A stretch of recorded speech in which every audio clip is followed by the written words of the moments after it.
react in kind. That's the nature he wants of us. It's a different nature, and sometimes it's even difficult for us to understand. It's difficult for us to fathom, how can I live that way? Bless them that curse you. Do good to them that hate you. What it is showing is that the true child of God is of a particular nature. If you look at the last verse, be ye therefore perfect, even as your Father which is in heaven is perfect. So all of this is telling us that when we approach that level of perfection, our character is such that it is different from the normal carnal nature of ordinary human beings. But it is a progression. I don't expect that you can step into the household of faith today and all of a sudden you have become, the person who love your enemies so much and you do all that. No, but it is something that we are called to work towards. So that day by day, we have to be conducting that self-assessment, that self-examination, and root out those things which are not consistent with the way that the Father wants us to be. Yes, Brother Oxley? Yeah, this passage of scripture, this whole chapter here, it's a true thing.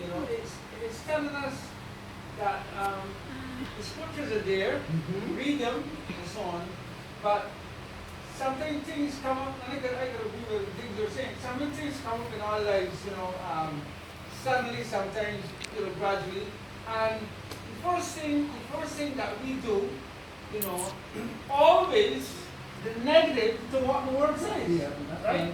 And also too, and it's deeper than this too, brethren. And what also comes up when somebody do you wrong or whatever, or something went wrong, the first thing, I don't know about you, but notice it, the first things usually come to our mind is something negative. Secondly, who does that? The enemy that sow the seeds. He brings things negative to our mind. You know what? Because we know that our mind is the battleground, and this is where we have the battle. And when he brings these negative things to our mind, the first thing we do is catch at it.